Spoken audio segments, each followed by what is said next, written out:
Olá, tudo bem? Como é que você está? Hoje a gente vai discutir um caso clínico que é bem interessante. A gente vai falar sobre a idade da mulher, a gente vai falar sobre endometriose, sobre vasectomia, sobre otimização, sobre o uso de androgênios. A gente vai falar sobre vários aspectos interessantes voltados para a fertilidade.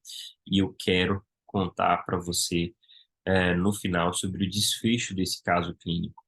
Se você não me conhece, eu sou o Dr. Murilo Oliveira, sou especialista em reprodução humana e meu propósito profissional é ajudar pessoas a construir famílias. A família, ela vem antes do filho e o filho vem simplesmente para fortalecer essa família, para coroar essa família. O que é importante a gente frisar é que esse caso clínico, ele é um caso fictício, mas ele é baseado em fatos reais. Isso faz com que a gente se aproxime da realidade. O segundo aspecto que é importante a pontuar com vocês é que a realização de exames, o uso de medicações, ele deve ser sempre individualizado e você deve avaliar junto ao médico que está te acompanhando, se é relevante, se isso é aplicável a você ou não, tá? Você não deve utilizar isso como um fato verdadeiro para, de maneira inadvertida, realizar por conta própria determinado exame ou tomar por conta própria determinada medicação. Bora lá discutir esse caso clínico, que tem muita coisa interessante. Então, chegou um casal para mim, a mulher tinha 35 anos, o homem tinha 40 anos, e eles estavam tentando engravidar há 4 anos mais ou menos. O marido tinha filhos de outro relacionamento, né? E a paciente vinha falando assim para mim: doutor, meu marido já tem filho, e antes de casar comigo, ele fez vasectomia há mais ou menos uns 8 anos, né? É, ele terminou esse casamento, esse relacionamento anterior, a gente se conheceu, a gente resolveu casar e quis iniciar o processo de tentativa de gravidez. Então, ele procurou o urologista dele e fez a reversão dessa vasectomia. 3 meses depois dessa reversão, ele, ele fez um espermograma, estava tudo normal, e aí eu parei o anticoncepcional. A gente tinha uma frequência aí de relação mais ou menos 2 a 3 vezes por semana e eu nunca engravidei, nem sequer para fazer um beta positivo e evoluir para abortamento, coisas nesse sentido. Eu procurei um primeiro especialista em reprodução e ele disse que os exames estavam todos normais. Ele resolveu fazer comigo, né, indução da ovulação com namoro programado.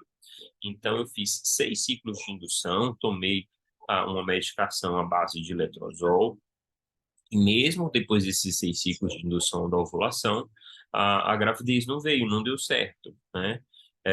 Mas eu achei estranho, porque eu estava pesquisando na internet e vi que essa medicação era para quem não ovulava, e minha menstruação sempre vinha na data certa.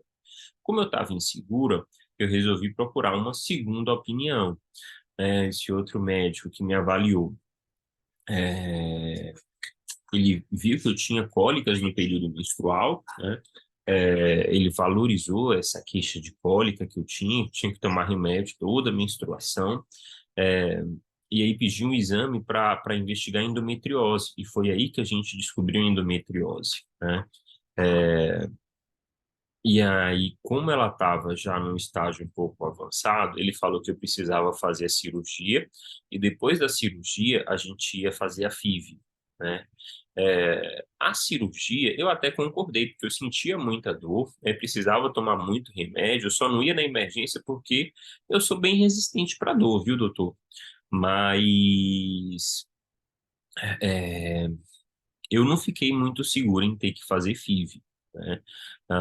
Fiz uma cirurgia, né? Fiz a cirurgia, foi tudo certo. Não tinha endometriose no ovário, mas tinha muita endometriose ali na minha pelve, né? É, mas graças a Deus não tinha endometriose no ovário. E aí, depois da cirurgia, a gente resolveu tentar espontaneamente por mais um tempo, né? A gravidez não veio. E aí eu encontrei o senhor no Instagram, na rede social, comecei a seguir, gostei da abordagem, estou aqui para uma terceira opinião, para a gente ver o que a gente pode fazer. É, Algumas considerações adicionais, né? Essa paciente, ela nunca engravidou na vida, ela não tem nenhuma doença além da endometriose, ela tem um índice de massa corpórea adequado de 24,2. O que é índice de massa corpórea? É um índice que avalia se a pessoa tem um peso normal, se ela tem um peso abaixo do esperado, ou se ela tem sobrepeso ou obesidade. Né? A gente calcula, né, pegando o peso da pessoa e dividindo pela altura ao quadrado, e aí você vai ter o índice de massa corpórea. É, Quem tem o IMC acima de 30 tem obesidade, e isso, né, pode tanto dificultar a gravidez, como aumentar risco durante a gravidez, no parto e no pós-parto e para o bebê. Então, é uma coisa que a gente sempre avalia para ver o que a gente pode fazer e tentar manejar isso da maneira mais adequada. Ela tinha um bom padrão, né, de alimentação, ela fazia atividade física regular e eles pensavam em ter um filho, né, eles não pensavam em ter mais de um filho, né, isso é muito importante para o aconselhamento reprodutivo que a gente faz. Ele tinha 40 anos, o parceiro, né, tinha filhos do relacionamento anterior, não tinha nenhuma doença, não fazia nem uso de medicação contínua, tinha também um índice de massa corpórea bom, 24,7, tinha um bom padrão alimentar, fazia atividade física, mas ele chegou a fazer uso de androgênio injetável, né? Ele chegou a fazer uso de androgênio injetável durante esse processo de tentativa. Então, isso é uma informação que é muito relevante nesse contexto. Nos exames, né, a rotina ginecológica dela estava atualizada, os exames de sangue que ela tinha feito até então estava sem nenhuma alteração significativa, ela tinha uma boa contagem de folículos, que a gente confirmou na consulta, ela tinha ali entre 20 e 25 folículos antrais. Na cirurgia de endometriose, ela tinha endometriose peritoneal, tinha endometriose entre a bexiga e o útero, tinha endometriose em algumas regiões perto do ovário, sem acometer o ovário, tinha endometriose em alguns ligamentos que ajudam a sustentar o útero, que passam ali por trás do útero, e tinha um pólipo endometrial, que é como se fosse uma verruguinha que fica voltada para a parte interna do útero. No exame das trompas, ela tinha a trompa direita enovelada, né? Ela tinha a trompa direita como se fosse em forma de espiral, e ela tinha feito exames de trombofilia e tinha dado SAF positivo, né? Um anticorpo do SAF tinha dado positivo. E ele tinha feito espermograma em laboratório generalista, né, 3 meses após a vasectomia, e estava normal. É, e tinha feito um espermograma um pouco tempo depois de fazer o uso do androgênio injetável. E aí veio zerado, né? O espermograma dele veio zerado. E aí, o que a gente vai fazer, né, com esse casal? A gente vai fazer FIV, a gente vai tentar espontânea, a gente vai fazer o que para esse paciente, né? A gente vai fazer o quê? Então, o primeiro passo, as pessoas elas sempre focam muito, né? As pessoas sempre focam muito nos tratamentos, na modalidade. E o primeiro passo nunca é esse. O primeiro passo é a investigação. Essa paciente, ela já passou por 2 especialistas em reprodução. Eu era o terceiro, mas ainda tem coisas para a gente trabalhar. Ainda tem coisas para a gente aprofundar nessa investigação, né? Então, nosso primeiro passo é descobrir um inimigo contra quem a gente está lutando. Se a gente não souber tudo que esse casal tenha, né, de fatores que possam dificultar e que possam reduzir as chances durante esse processo, a gente não vai conseguir montar um plano terapêutico eficaz. A gente vai ficar fazendo coisas aleatórias, vendo se a sorte vai abençoar a gente. E não é dessa forma que a gente trabalha. Então, o primeiro passo sempre é investigar e complementar a investigação. Aqui, tem diversas coisas para explorar, e mais importante do que isso, a gente tem que aumentar o nível de autoconhecimento do casal, porque esse casal né, esse parceiro fez uso de androgênio durante o processo de tentativa, né? Então, provavelmente um profissional aí inadvertidamente prescreveu, né, androgênio injetável no contexto desse paciente, né? É, não era sugerido fazer porque ele estava tentando engravidar e isso afeta diretamente a produção de espermatozoides, ou seja, impacta diretamente na fertilidade, né? Então, o que foi que a gente fez, né? A gente repetiu os exames de trombofilia, e todos vieram negativos, né? Todos vieram negativos. É, e aí, o que que tem de interessante aí, né, nessa questão da trombofilia? A trombofilia, né, as trombofilias são doenças que predispõem à trombose e que podem estar relacionadas à dificuldade de placentação, né? Então, pode estar relacionado a abortamento de repetição, pode estar relacionado a falha de implantação, pode estar relacionado com risco aumentado de pré-eclâmpsia, que é a alteração da pressão durante a gravidez, né? Então, existem contextos relacionados a isso, né? Então, primeira coisa, na trombofilia, existem as que estão relacionados com a parte genética da pessoa, e tem aquelas que estão relacionadas com alterações adquiridas.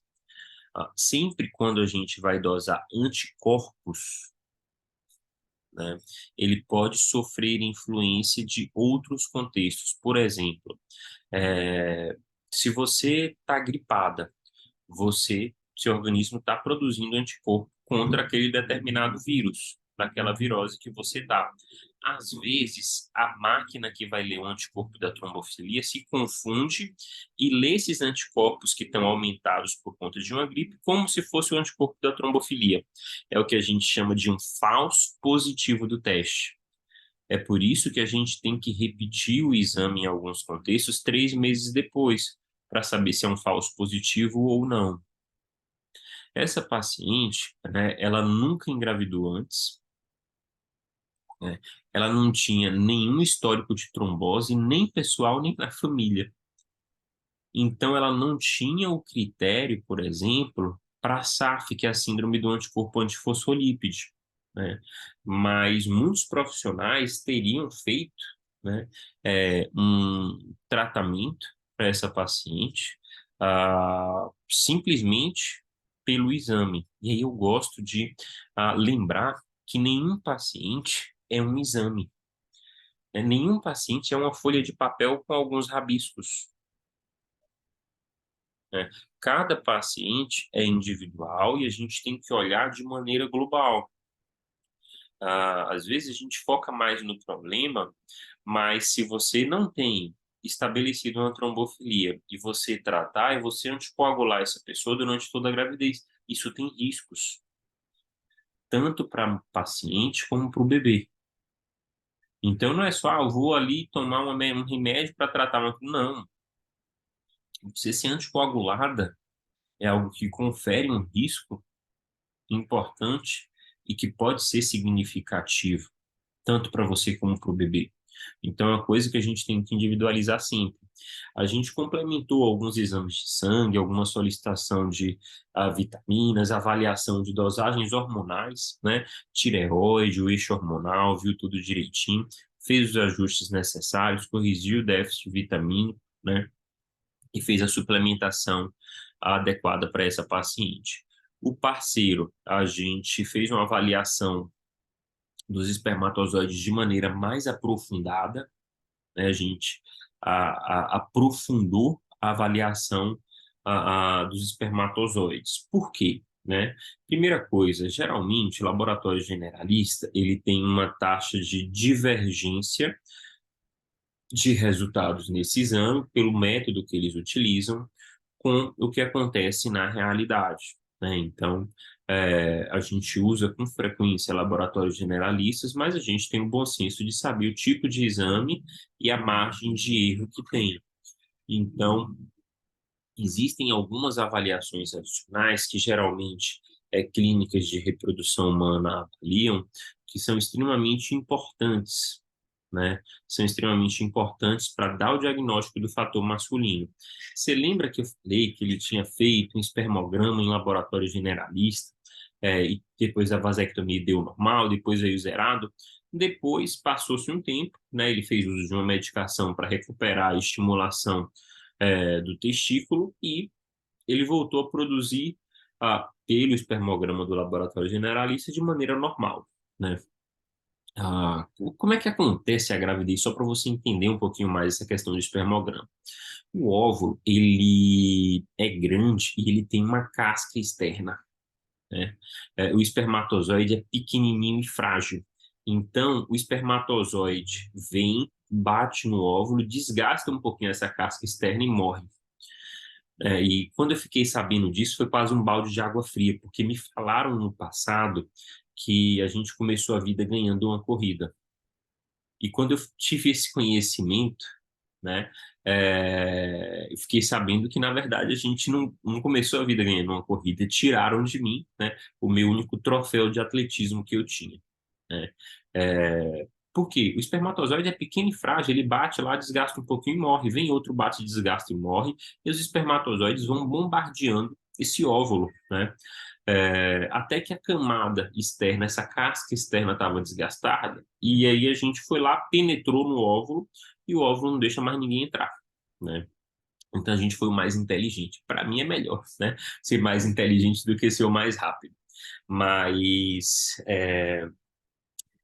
isso é importante para a gravidez espontânea porque existe um exame que é chamado espermograma com capacitação, ou TPS, teste de prognóstico seminal, que além de avaliar aqueles parâmetros estáticos, que é concentração, morfologia, vitalidade, né, é feito um processamento no laboratório e é avaliado, né, a concentração dos melhores espermatozoides.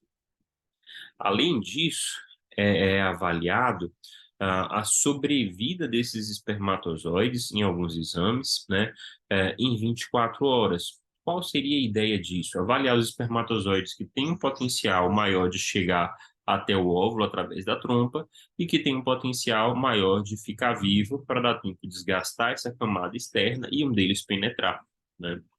Então, é uma das avaliações que podem ser feitas em alguns contextos. Outra avaliação que pode ser importante, existem diversos métodos, né? Então, não é só fazer o exame, tem que avaliar o local que está sendo feito o exame, é o teste de fragmentação de DNA espermático, né? Que é um exame que pode estimar a qualidade do espermatozoide, tá? Então, são dois exames, né, dentre diversos que podem auxiliar nesse processo de investigação e aprofundação no fator masculino. E por que que eu menciono isso? Né? Porque, às vezes, o homem faz somente um espermograma em laboratório generalista, vem normal e aí está tudo normal com ele. Não, pode não estar, porque tem outros parâmetros que não foram avaliados ainda, né? Tem outros parâmetros que não foram avaliados ainda. A gente fez, né, no contexto dele, tanto a fragmentação como o teste de prognóstico seminal. A gente pediu alguns exames laboratoriais, corrigiu o déficit vitamínico nele, né, e aí fez essa suplementação com antioxidantes também. Qual a ideia? A mulher, quando pensa em engravidar, a mulher se prepara para esse processo de gravidez. O homem não. O homem, geralmente, né, a gente vai começar o processo de tentativa, tudo bem, ele continua a vida dele, né? Mas para ter um bom espermatozoide, a gente precisa também de uma dedicação da parte masculina, né? Para ter um bom espermatozoide, a gente precisa corrigir déficit nutricional masculino. A gente precisa de um bom padrão, né, de hábitos de vida desse parceiro. Por quê? Se a gente tiver um óvulo bom e o espermatozoide não for bom, esse embrião não vai ser bom. A gente precisa dos dois gametas bons, né? A gente precisa dos dois gametas bons. Esse casal retornou para mim, né?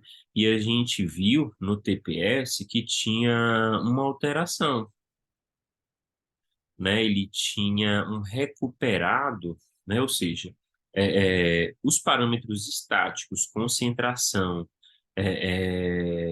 motilidade, vitalidade estavam normais, morfologia 3%, estava um pouco abaixo do esperado, normal é 4% ou mais, né? Então tinha uma teratosospermia, uma alteração na morfologia. Quando a gente fez o processamento e avaliou o número de espermatozoides recuperado, a concentração, ela reduziu muito, ela caiu de 25 milhões por ml para 1 milhão por ml. Então, era uma concentração relativamente baixa, né, para o esperado. E a sobrevida, ou seja, a concentração dos espermatozoides que sobreviviam em 24 horas, também estava abaixo do esperado. Ou seja, a gente estava diante aqui também de um provável fator masculino que, quando observado em espermograma em laboratório generalista, estava tudo normal. Então, não estava tudo normal para ele, né? Geralmente, quando a gente faz e tem esse tipo de alteração, que é considerado uma alteração leve, tem a possibilidade de aguardar a mudança de estilo de vida e repetir o exame em 3 meses, né? Para a gente ver qual foi o impacto dessa nossa conduta na produção dos espermatozoides. Tá? E a fragmentação do DNA espermático deu 17%, que estava normal. E aí a gente vai para o segundo passo da nossa avaliação. Qual é esse segundo passo da nossa avaliação? O segundo passo é promover o autoconhecimento, é pegar esses exames, pegar esse contexto e explicar tudo para o casal, né? E o que que a gente vai discutir, né? Primeiro, o impacto da idade. Essa paciente, ela estava com 35 anos de idade, né? Ela está naquela janela em que a fertilidade feminina começa a cair de maneira acelerada, né? Tem uma live que eu fiz que fala somente sobre a fertilidade feminina, quantidade e qualidade dos óvulos. Então, a partir dos 35 anos, a fertilidade começa a cair de maneira mais acelerada. Endometriose. Endometriose, em alguns contextos, quando o objetivo é tentativa espontânea, a gente pode fazer uma cirurgia, e os 6 meses depois da cirurgia é o período que dá uma maior chance de gravidez espontânea. Depois desse período, as chances elas caem muito. Então, é sugerido dar um próximo passo. Se a ideia for fazer FIV, não necessariamente tem que fazer cirurgia, porque a cirurgia ela não traz um benefício significativo para a fertilidade até o momento. Óbvio que a gente sempre individualiza, e a pessoa pode ter indicação à cirurgia, né, por outros motivos que não a fertilidade. Por exemplo, nossa paciente, ela sentia dor importante. Então, independente de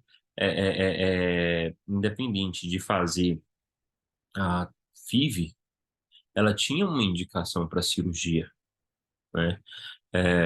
Mas se o objetivo for gravidez espontânea, a gente pode fazer cirurgia em alguns contextos e avaliar por 6 meses, né? A trompa dela tinha um lado que ele estava enovelado, então tinha uma alteração anatômica da trompa, né, da anatomia dela, da formação dela, que é sugestivo de ter aderências, que é conexões dos órgãos internos. E o que é importante frisar? Primeiro, as trompas estavam pérvias, então a gravidez ela pode acontecer. Ter uma trompa enovelada, né, ter uma trompa em forma de espiral, que é o que a gente chama de enovelamento, é uma coisa que reduz chance. E uma coisa que deixa sempre a gente um pouco aflito é o quê? Ah, tem coisas na trompa e tem aspectos na trompa que a gente não consegue avaliar. Por exemplo, a trompa ela faz movimentos contráteis, né, e ela tem cílios que auxiliam na progressão do espermatozoide para encontrar o óvulo e no retorno do embrião para ele implantar no útero. Como é que se avalia esses dois fatores? Não tem como. Endometriose é uma doença que pode afetar esses fatores. E se ela estava ali na pelve e impactou a trompa direita, o que que impede ela de ter impactado a trompa esquerda em um grau menor, a ponto de não chegar a formar esse enovelamento, mas a ponto de comprometer a fertilidade? principalmente porque esse casal está tentando há 4 anos, né? Então, assim, se tivesse tudo normal, se fosse uma endometriose, digamos assim, leve, a gravidez aconteceria. Então, essa endometriose, né, provavelmente pode ter impactado a trompa do outro lado também, né? É, e vamos supor que esse paciente, que esse casal, né, não tivesse nada, nenhuma doença, não tivesse endometriose, não tivesse nada, tudo normal, né? E tivesse tentando há 4 anos. Ainda assim, a chance de gravidez espontânea, seria baixa para esse casal. Por quê? Se tivesse tudo normal, eles estão tentando aí, ó, desde os 31 anos dela, desde os 36 anos dele. Se tivesse tudo normal, um casal com essa idade era para ter engravidado. Então, não encontrar nada nos exames não quer dizer que está tudo normal. Quer dizer que ou eu não encontrei, ou a medicina não nos dá recurso para encontrar algumas coisas, como, por exemplo, a movimentação dos cílios e os movimentos contráteis da trompa que eu acabei de falar com vocês. E o que que vai guiar a gente nisso? O tempo de tentativa. Ah, doutor, até quanto tempo eu posso esperar? Isso é individual. Uma pessoa de 20 anos, ela pode esperar um tempo talvez um pouco maior. Uma pessoa de 40 anos vai esperar um tempo um pouco menor, porque o impacto na fertilidade nessas faixas etárias do tempo é diferente. Ponto a favor dela, a idade, ela tem uma boa reserva ovariana e ela tem 35 anos. Então, ela está começando a entrar naquela fase em que a fertilidade cai de maneira mais acelerada, né? Ele, né, fez uso de androgênio, isso é uma coisa negativa. Por quê? Como é que funciona essa questão do uso do androgênio na fertilidade masculina? Quando você usa a testosterona injetável, você fornece doses elevadas de testosterona para esse paciente, tá? É, Quando o organismo faz a leitura, ele vê, opa, tem muita testosterona. O testículo que produz testosterona para de produzir. Só que o testículo ele para de produzir tudo. Ele não produz nem testosterona, nem espermatozoide. Enquanto esse androgênio está circulando ali no organismo, o testículo está parado, né? Obviamente, se não está sendo produzido, esse androgênio que foi injetado, ele vai declinando.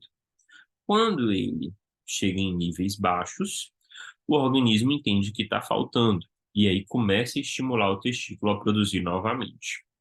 Ah, Só para vocês entenderem um pouco melhor, imagine que você vai fazer uma viagem de 1 ano, e aí você pega seu carro e deixa parado na garagem, né?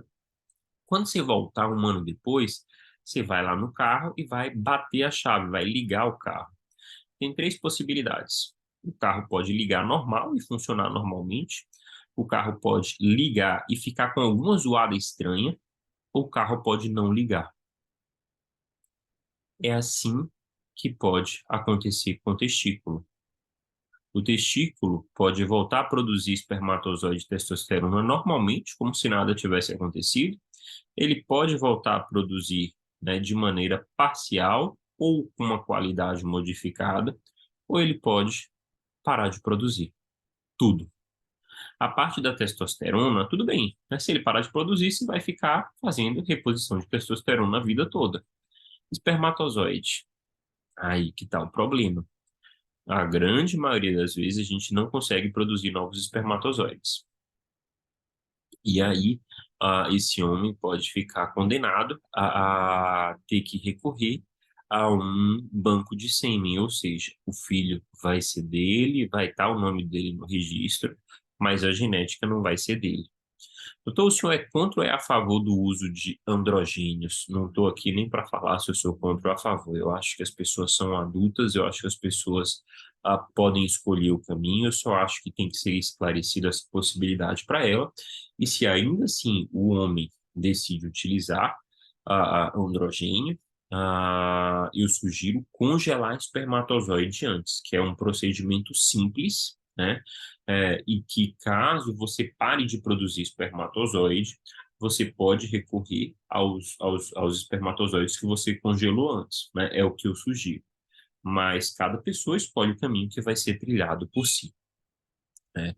É, então, relacionado ao uso do androgênio, ele pode ter impactado sim a produção dos espermatozoides desse paciente, e existe aquela alteração parcial no espermograma, né? Que a gente tinha possibilidade de esperar 3 meses para ver o impacto das nossas condutas. Óbvio que se fosse para esperar os 3 meses, esse paciente passaria pelo andrologista. Quem é um andrologista? É o urologista que é especializado na fertilidade masculina. Nossa clínica tem o nosso andrologista, que a gente geralmente direciona os pacientes, né? É, mas a gente, diante desse cenário todo, né, a gente vai para um terceiro passo, que é avaliar as possibilidades, né? Então, primeiro, a gente foca na investigação, depois a gente promove o autoconhecimento para o casal avaliar as possibilidades, os fatores, o que fazer e como aumentar as chances nesse contexto. Terceiro, a gente avalia as possibilidades, né?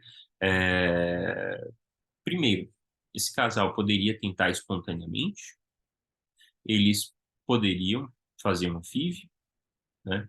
Uma fertilização in vitro. É, o que não seria uma possibilidade aqui, né? Namoro programado, coito programado com indução da ovulação. Por quê? Primeiro, se a mulher ovula, por que você vai induzir a ovulação se ela ovula, né? Segundo, eles têm uma frequência sexual, né? Eles têm uma frequência de relação é, adequada para pegar o período fértil, mesmo sem programar. Então, eles não precisariam, né, ter um namoro programado. Quem tem indicação de fazer namoro programado?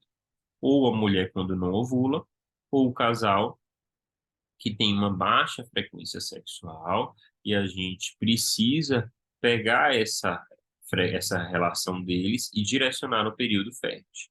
Só frisando que quando a gente fala baixa frequência é do ponto de vista reprodutivo, tá? Porque um casal que tem uma relação por mês e que está satisfeito com isso, isso não é disfunção sexual, isso não é fora do normal, isso é algo que é normal, tá? Agora, se um casal que tem uma relação por mês não está satisfeito, aí sim é considerado disfunção, deve procurar, né, um especialista nessa área para poder avaliar e ver como manejar isso para que esse casal chegue no número de frequência e na atividade que seja satisfatória para ambos, né?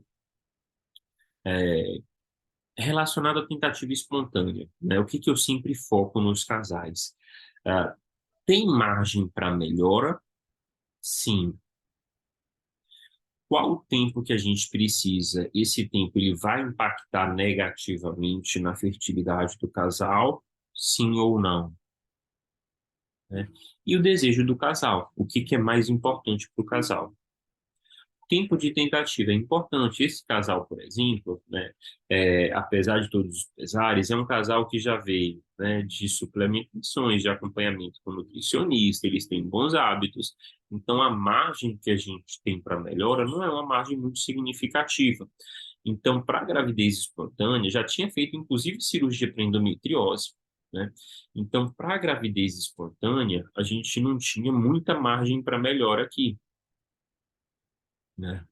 É, mas ainda assim, eles poderiam continuar tentando espontaneamente? Sim, eles não têm um fator impeditivo de gravidez espontânea.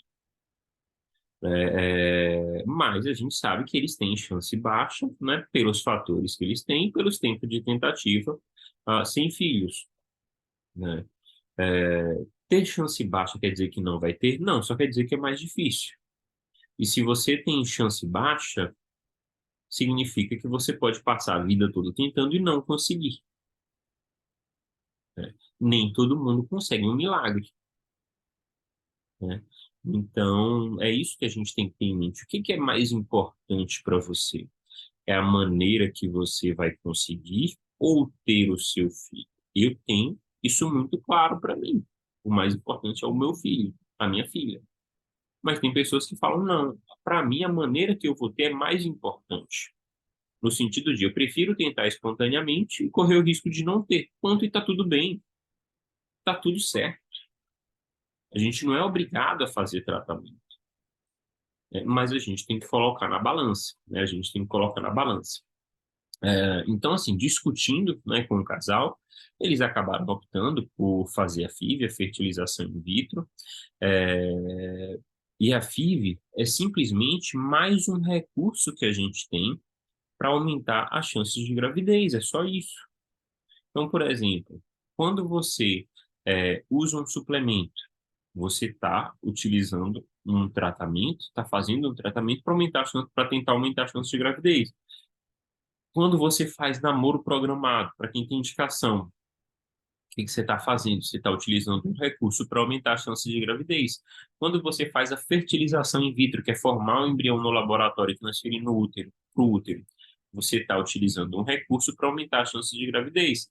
Quando você faz a ovorecepção, quando você recebe óvulos de uma outra pessoa, você está utilizando recursos para aumentar a chance de gravidez. Então, qual é a minha função aqui?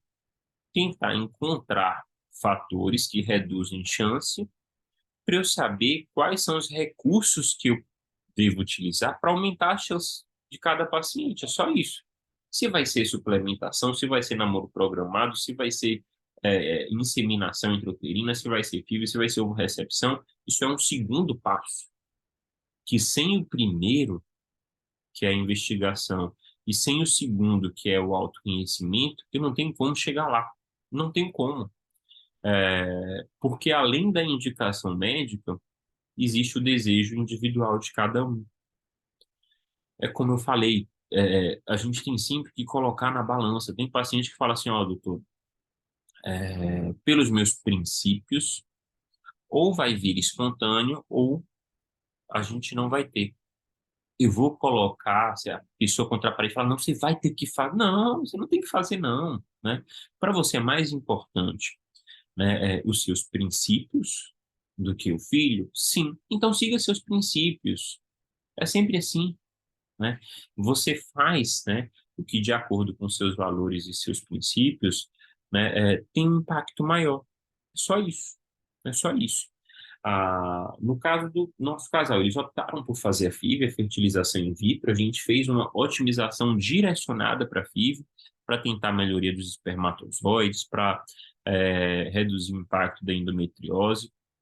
A gente fez um protocolo laboratorial, né, para tentar selecionar melhores espermatozoides, utilizando placas específicas, protocolo de ejaculação seriada durante a estimulação e uso de antioxidantes específicos, né, para tentar extrair o maior potencial de cada casal, né, e de cada indivíduo e dos nossos pacientes.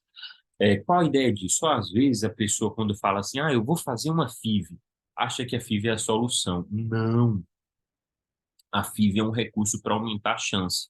Mas se você não tiver bons hábitos, se seu marido não tiver bons hábitos, se a gente não utilizar o protocolo adequado, a gente não vai extrair o máximo do potencial de vocês e a gente não vai ter bons gametas. Eu não tenho como fazer milagres se eu não tiver bons gametas. A FIV não faz milagres se ela não tiver bons gametas, se ela não tiver uma boa quantidade de gametas.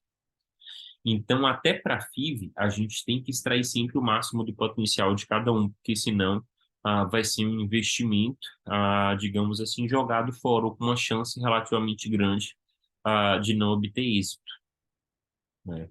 Então, a gente tem sempre que extrair o máximo do potencial de cada paciente. Então, a gente pactuou o protocolo para a gente fazer e a otimização.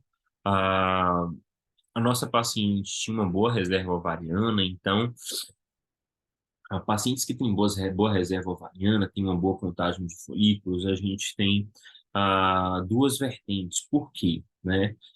Existe o risco da síndrome da hiperestimulação ovariana, que é quando ela tem uma resposta exagerada, né? Ela tem uma resposta exagerada à nossa estimulação, né?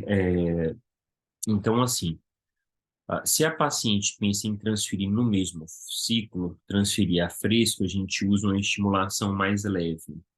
Se ela pensa em ter mais de um filho e quer ter mais embriões, a gente pactua utilizar uma estimulação um pouco mais forte, mas a gente não transfere a fresco, a gente tem que congelar os embriões para transferir depois, porque a gente vai ter uma estimulação provavelmente um pouco mais forte e ela vai ter o risco aumentado de desenvolver essa síndrome, né? Então a gente pactuou, né? Como ela queria só um filho, ela não precisava de tantos embriões, né? A gente pactuou fazer uma estimulação um pouco mais leve, sabendo que o que a gente faz é baseado numa média. Tem pessoas que respondem abaixo da média, tem pessoas que respondem acima da média, e tem pessoas que respondem na média. Então, mesmo fazendo uma estimulação baixa, ela podia ter uma resposta exagerada, a gente não conseguir transferir a fresco. Fazendo uma estimulação baixa, se ela tivesse uma resposta abaixo da média, a gente teria um número pequeno de óvulos e talvez precisasse de um novo tratamento. Então, tudo tem pontos negativos ou positivos. A gente tem que pactuar junto uma estratégia. O nosso contexto foi fazer uma estimulação baixa, né, para tentar transferir a fresco, tentar transferir no mesmo ciclo, fazer um protocolo de ejaculação seriada e utilizar a placa no laboratório para selecionar espermatozoides com uma melhor qualidade, para tentar formar bons embriões. Nesse contexto, esse casal não quis fazer biópsia embrionária, tá? E de fato não era indicado, né? Seria simplesmente pelo desejo deles se eles fizessem a biópsia. Então, a gente fez a estimulação no período menstrual, a gente começou ali no segundo dia da menstruação, fez um ultrassom, a paciente tinha 23 folículos antrais. A gente começou com uma dose baixa, né, de hormônio para esse processo de estimulação e repetiu o ultrassom 5 dias depois. A gente viu que estava crescendo um pouco abaixo do esperado. Então, a gente ajustou a dose da medicação, da estimulação, foi acompanhando com o ultrassom, viu que teve uma boa resposta, teve um bom desenvolvimento, fez a captação, a coleta de óvulos, né, 12 dias depois do início da estimulação. Então, ela teve 10 dias de medicação e 2 dias depois a gente fez a coleta de óvulos. As últimas injeções, que é o gatilho, que é o trigger, né, a gente utilizou o dual trigger. O que que é isso? O óvulo ele precisa passar por um processo de amadurecimento final, né? É, e aí a gente utiliza duas formas de estimulação, duas medicações que utilizam mecanismos diferentes nesse processo de estimulação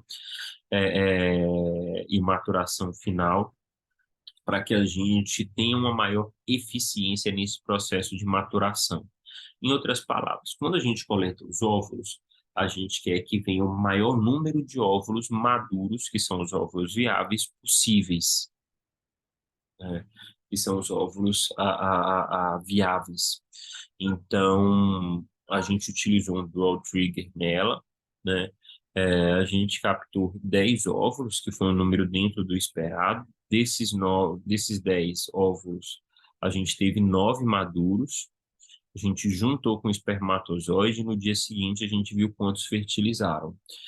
O esperado era fertilizar aí por volta de 7 óvulos, né? A gente teve todos os 9 fertilizados, ou seja, todos os 9 aceitaram o espermatozoide. E o esperado era a gente ter 3 a 4 embriões lá no quinto dia. A gente teve 5 embriões, sendo que um foi transferido e 4 foram congelados.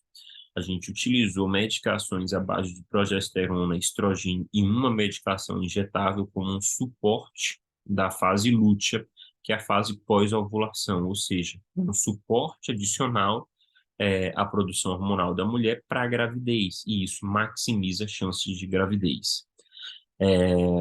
Nossa paciente, felizmente, teve um beta positivo, né? Ela teve um beta positivo de primeira, a bebezinha dela teve uma boa evolução no pré-natal e nasceu uma linda princesa, né? E nasceu uma linda princesa. Então, a gente teve um caso, né? A gente teve um caso bem interessante, né, que envolve diversos aspectos da fertilidade feminina. Eu sempre gosto de ter essa visão ampla, então eu não olho só, é a endometriose, é a vasectomia, não. Eu olho o indivíduo, olho a idade, a gente olha o planejamento objetivo do casal, a gente respeita as crenças, a gente respeita os princípios e os valores, a gente tem essa delicadeza de, ao mesmo tempo, a gente a transmitir a verdade, mas a gente não precisa ser grosseiro nessa transmissão da verdade, né? A gente tem a delicadeza de saber transmitir as informações de maneira que o casal se conheça e, a partir daí, tenha propriedade para decidir sobre seu próprio futuro. Sempre eu sigo esse passo a passo. Doutor, mas eu já sei que meu tratamento é FIV. Não interessa, eu faço primeiro a investigação. Por quê? Às vezes é um fator masculino que estava subdiagnosticado. Aí você maneja a mulher, né? Faz tudo que tem que fazer suplementação, esquece daquele fator masculino lá que não foi nem diagnosticado, nem sabia que tinha. Aí quando faz o tratamento, ao invés de ter 5 embriões, tem 2. Aí você transfere os 2, a pessoa não engravida. Não, é porque o tratamento não tem chance. Não. A gente tem que saber contra quem a gente está lutando, para a gente saber quais armas a gente vai utilizar. Então, o primeiro passo é investigação. Doutor, mas eu já fiz 2 FIVs, não interessa. Meu primeiro passo é investigação. Às vezes, a gente tem que lembrar que a gente é ser humano. Então, o que que eu faço e fiz durante toda a minha vida de atuação em reprodução humana? Fui gerando dispositivos de barreiras para nunca cometer os mesmos equívocos. Por exemplo, às vezes a gente pode acabar esquecendo de pedir um exame ou outro. Isso pode acontecer com todo mundo, isso é natural do ser humano. Então, o que que o ser humano faz? Eu crio barreiras para cada vez isso acontecer menos. Então, assim, a pessoa fez um tratamento, o que que eu gosto de fazer? Rever tudo sobre esse tratamento. Às vezes tem algumas estratégias que a gente utiliza que na teoria é o que é melhor, mas para aquele organismo, para aquela mulher, não foi o melhor, não funcionou bem. E aí, se a gente não tiver a maturidade de ir lá atrás e olhar, né, de maneira profunda e criteriosa, a gente vai repetir a estratégia e vai repetir o que não deu certo. Então, o que que eu gosto de fazer sempre quando a pessoa teve uma outra experiência? Ver o que deu certo e ver o que não deu certo para a gente modificar, além de ter uma olhada ampla, né, e objetiva do casal, para a gente maximizar as chances daquele casal. Porque tudo que a gente faz tem um único objetivo: aumentar as chances de gravidez, né? Esse caso, ele foi um caso muito interessante, né? Espero que vocês consigam aproveitar, né, esses conceitos que a gente discutiu. E eu queria finalizar essa live de hoje, né, falando que a gente deve ser grato, né? A gente deve ser grato a Deus por tudo, né? Porque tudo que a gente precisa, a gente já tem. A gente só precisa saber qual ação a gente vai ter, isso é uma decisão nossa para conseguir conquistar nossos sonhos. Porque tudo que você precisa, ele já te deu. Se você está respirando, tudo que você precisa, ele já te deu. Então, seja grata por tudo. Agradeça a ele e converta seu sonho em ação, porque um sonho sem ação, ele vai ser sempre um sonho. Você precisa agir para transformar esse sonho em realidade. Estamos juntos. Espero de coração que, assim como eu, você consiga o seu bebê nesse ano. Eu precisei fazer tratamento. Eu espero que, se você precise, que você encontre um profissional humano que saiba te acompanhar nesse processo, Se você conseguir espontaneamente, parabéns. Deus vai continuar te abençoando, porque, filho, é uma coisa de Deus. Só vamos, estamos juntos. Curte aqui, se inscreve no canal, encaminha essa live para todas as pessoas que você achar que é válido, que esses conceitos vão beneficiar a percepção do conhecimento. E esses exames que a gente discutiu, é muito importante que eles não sejam feitos nem realizados por conta própria, né? Você precisa passar pela avaliação de um profissional para que ele, né, decida se discuta com você se é pertinente ao seu caso ou não. Mais uma vez, só vamos, estamos juntos até o nosso próximo caso.